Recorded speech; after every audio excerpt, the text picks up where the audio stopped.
Olá, terceiro ano! Bem-vindos a mais uma aula. Na aula de hoje nós iremos falar sobre algumas teorias sociológicas. Essas teorias sempre caem nas questões de Enem e vestibulares. Nós iremos falar então sobre a teoria do M. Durkheim. O M. Durkheim é importante que vocês compreendam toda a teoria e que utilizem o M. Durkheim para fazer as provas de redação, que vocês possam citar algum exemplo de como M. Durkheim pensava a sociedade. Então, M. Durkheim é um sociólogo francês. Ele nasce na França, em Épinal, na França, em 1858 e morre em Paris em 1917. Então, ele vai viver aí grande parte do século XIX e XX. Sua principal contribuição foi um método aplicado à sociologia. Ele tem deixado como legado uma série de estudos que se notabilizaram pelo esforço de combinar pesquisa empírica e teoria. Então, ele preocupou-se em desenvolver metodologicamente a sociologia.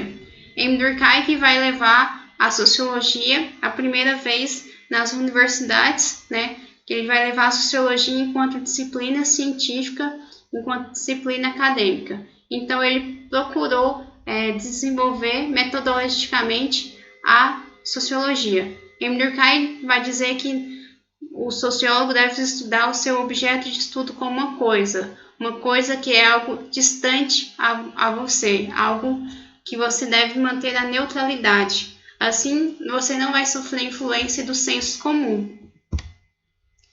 Então, a concepção da sociologia de Durkheim se baseia em uma teoria do fato social. O objeto de estudo do M. Durkheim foi o fato social. Seu objetivo é demonstrar que pode e deve existir uma sociologia objetiva e científica, conforme os modelos de outras ciências, tendo como objeto o fato social. Ele desejava que a sociologia estivesse como objeto específico que se distinguisse das outras ciências e que pudesse ser observado e explicado assim como os objetos das outras ciências. Então, M. Durkheim que vai sistematizar a sociologia enquanto disciplina científica. O objeto de estudo do M. Durkheim vai ser o fato social. M. Durkheim queria que a sociologia tivesse um objeto científico e que pudesse ser explicado como esse objeto, assim como as outras ciências. Ou seja, a sociologia é uma ciência, pois tem um método próprio de investigação. Ela vai utilizar desses métodos e das teorias a partir daquele critério científico, ou seja, a sociologia vai distinguir do senso comum. Nós vimos que o senso comum é aquele conhecimento aleatório, aquele conhecimento sem nenhum teor racional, sem nenhuma criticidade. O senso comum é baseado mais em achismos e mais em visões de mundo fragmentadas. Então, a sociologia vai ser essa ciência que se vai contrapor ao senso comum. Então, M. Durkheim vai ter como seu objeto de estudo o fato social. E aí, o que é o fato social? O fato social ele vai descrever na sua principal obra, chamada As Regras do Método Sociológico. O objeto da sociologia de Durkheim, então, são os fatos sociais que têm 3 características fundamentais. Eu até passei na atividade passada para vocês definirem para mim o que é o fato social e suas principais características. Então, nós vimos que para Durkheim, a sociedade é muito mais do que a soma de indivíduos. A sociedade, então, vai ser esse conjunto de regras, de normas, de leis, que vai sobrepor ao indivíduo. Ou seja, para Durkheim, a sociedade precede ao indivíduo. A sociedade vem antes do indivíduo. E a sociedade para Durkheim é muito mais do que a soma de indivíduos. Durkheim vai dizer que a sociedade vai influenciar o indivíduo. A sociedade vai ser influenciada pelo indivíduo e não o indivíduo que vai influenciar a sociedade. E de que forma que a sociedade vai influenciar o indivíduo? Através dos fatos sociais. Então, fatos sociais são maneiras de agir, de pensar e de sentir que vai exercer uma coerção sobre o indivíduo, ou seja, o indivíduo vai se sentir pressionado a agir daquela forma, já que para Durkheim a sociedade prevalece sobre o indivíduo, então o indivíduo vai ter que agir conforme o que a sociedade diz, através das regras, das normas, das leis. Ou seja, os fatos sociais nada são que aquelas maneiras de agir no qual o indivíduo vai se sentir pressionado a agir, aí entra a coerção, né? O que é a coerção? A coerção vai exercer uma força sobre o indivíduo, ou seja, uma imposição. O indivíduo vai se sentir pressionado a agir daquela forma, né? Levando a ele conformar às regras da sociedade em que vivem. Ou seja, são obrigados independente da sua vontade. Né? Antes de nós nascermos, a sociedade já existia, né? Já que a sociedade precede o indivíduo e o indivíduo vai ter que se adaptar a essas regras, né? A essas normas. Ou seja, independente da minha vontade, eu sou obrigado a agir daquela forma, embora eu não queira, né? Ou seja, o grau de coerção de um fato social pode ser identificado pelas sanções sociais que ele provoca. As sanções podem ser legais e espontâneas. As sanções seriam as punições, ou seja, eu sou obrigado a respeitar as leis de trânsito, pois se eu não respeitar as leis de trânsito, eu poderei relevar uma multa, né? Eu sou obrigado a agir de maneira ética, conforme os valores da moral, da ética, da cidadania, senão eu serei punido. Ou seja, isso vai gerar uma consciência coletiva, no qual o indivíduo vai se sentir pressionado a agir daquela forma, o indivíduo vai saber distinguir, né, através dessa consciência coletiva, o que é legal, o que é ilegal. Então, essa coerção vai ser essa força que vai influenciar o indivíduo a agir de determinada forma, embora ele não queira, né? Embora ele nem perceba que ele está sendo obrigado a agir daquela forma ou não. Por exemplo, o indivíduo é obrigado a votar, né? O indivíduo que tem mais de 18 anos, ele é obrigado a votar, embora ele não queira votar, ele vai ser obrigado de qualquer forma, pois se ele não votar, ele vai sofrer uma sanção, ele vai sofrer uma punição, né? Ele não vai poder viajar, ele não vai poder prestar concurso público, então o indivíduo é obrigado a ir e votar, mesmo que ele vote em branco, né? Mesmo que ele vote nulo, ele é obrigado a agir de determinada forma, conforme a sociedade nos diz, no qual nós devemos agir assim. Então, a coercitividade é essa característica. Os fatos sociais são exteriores ao indivíduo, ou seja, estão fora do indivíduo. Independe da nossa consciência particular, está fora de mim. Não depende da minha vontade para acontecer ou não. Não depende da minha vontade para ocorrer ou não. Existem e atuam sobre o indivíduo independente da sua vontade ou adesão do consciente.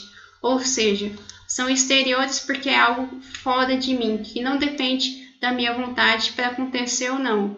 Embora eu não queira, por exemplo, agir dessa forma, eu sou obrigado a, por exemplo, usar uniforme, né, a votar, a fazer uma série de regras e normas na sociedade, porque é algo exterior ao indivíduo, está fora do indivíduo.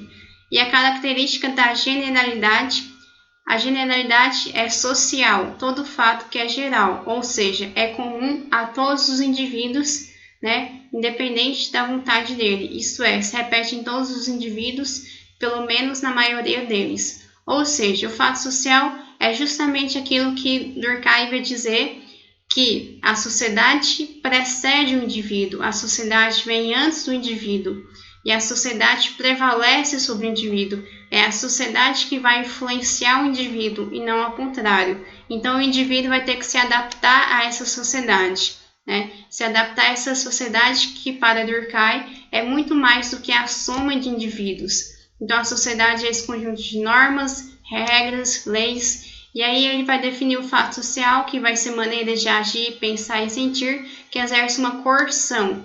E aí os fatos sociais têm essas três características. a generalidade, que é comum a todos os indivíduos, pois é social, pois é geral, ou seja, se repetem para todos os indivíduos.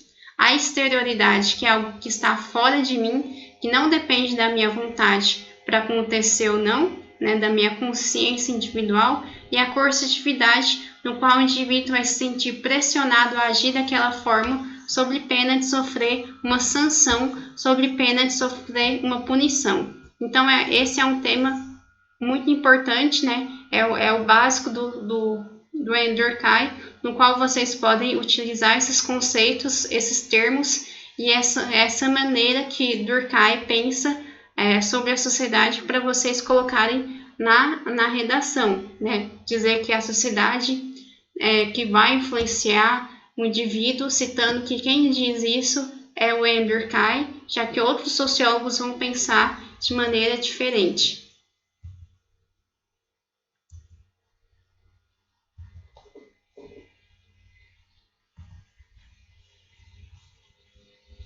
Vamos ver mais um pouquinho da teoria de Durkheim.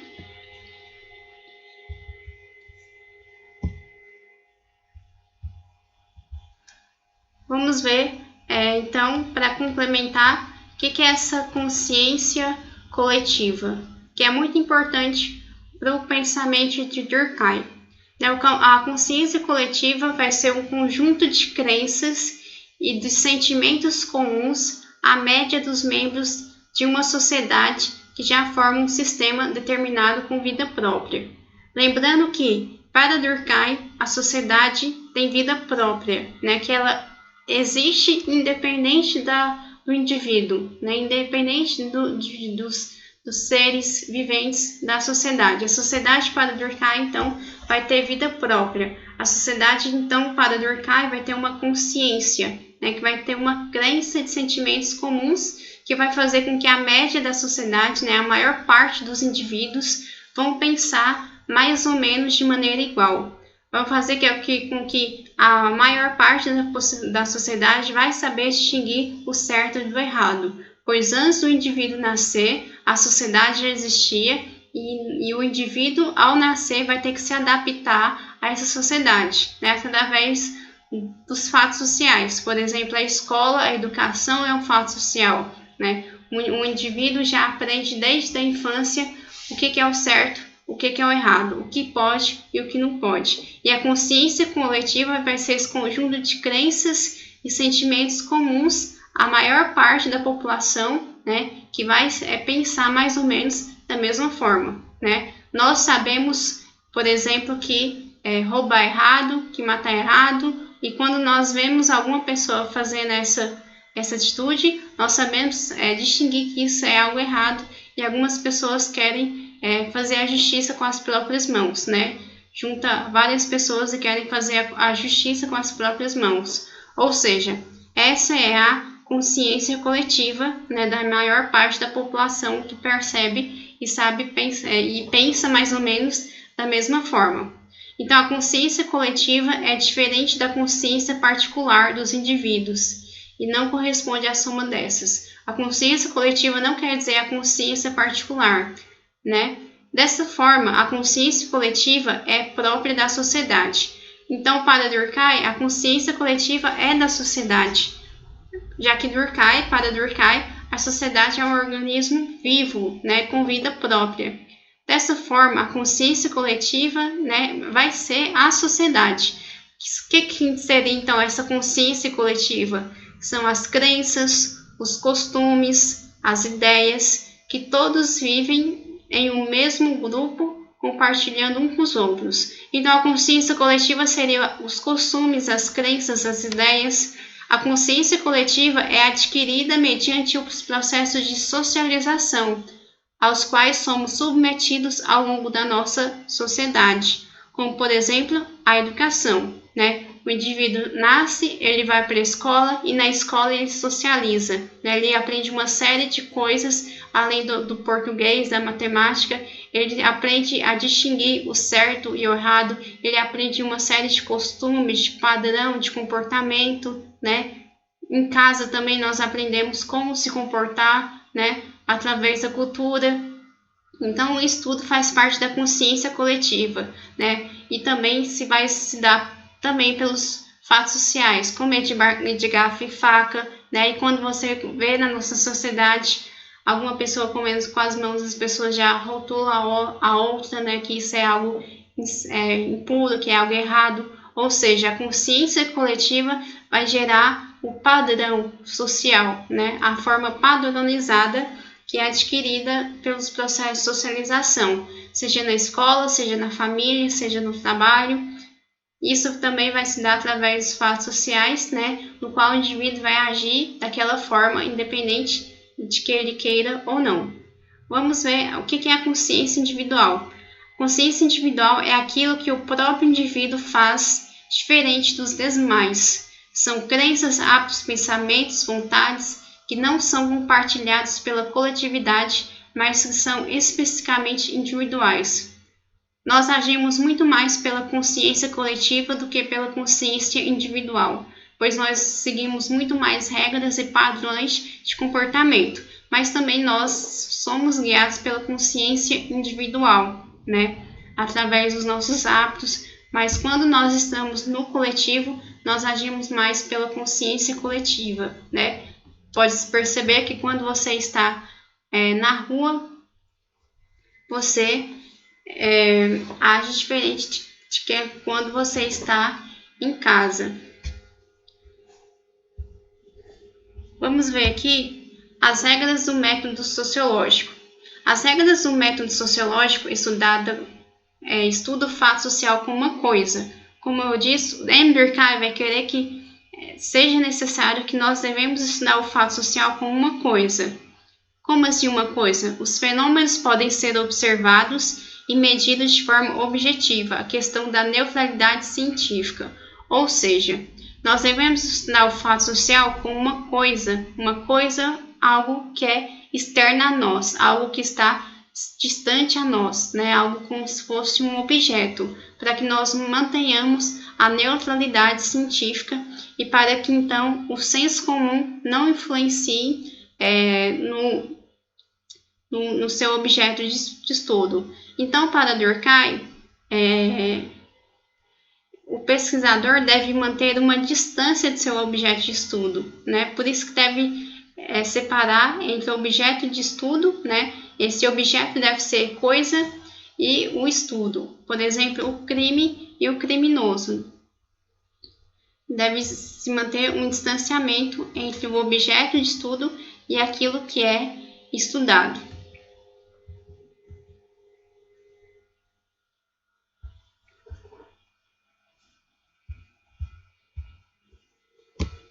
Então, nós vimos aqui que para Durkheim, a sociedade será muito mais do que a soma de indivíduos. A sociedade para Durkheim é esse conjunto de regras, normas, leis, né, que vai se expressar pelo fato social. Para Durkheim, a sociedade precede o indivíduo, ou seja, a sociedade vem antes do indivíduo, e com isso a sociedade vai prevalecer sobre o indivíduo, a sociedade vai influenciar o indivíduo, né? E não ao contrário. Isso vai se dar pelos fatos sociais, pois antes do indivíduo nascer, a sociedade já existia. Então, para Durkheim, a sociedade é um organismo vivo e que tem vida própria.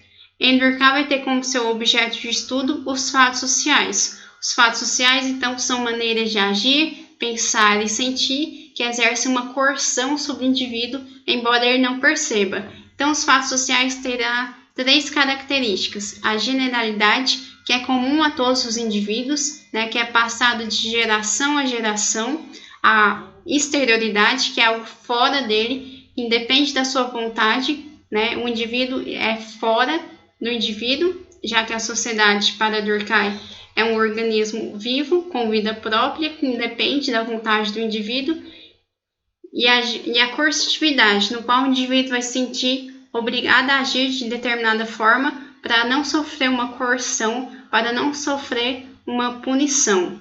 Isso vai se expressar também pela consciência coletiva, no qual vai ter um padrão de pensamento, né? Isso vai se dar pelos costumes. todos os indivíduos vão pensar e agir mais ou menos da mesma forma. Então, nós vimos aqui a teoria de Durkheim. Se vocês tiverem alguma dúvida, me mande. E é muito importante que vocês guardem essas teorias do Durkheim na cabeça para que vocês possam realizar as provas do Enem, as provas de vestibular e também que vocês possam utilizar a teoria de Durkheim nas provas e nas redações. Então, qualquer dúvida, me mande. E, se possível, se tiver alguma dúvida, nós continuaremos falando sobre o Durkheim, senão nós iremos estudar outro teórico. Até a próxima aula!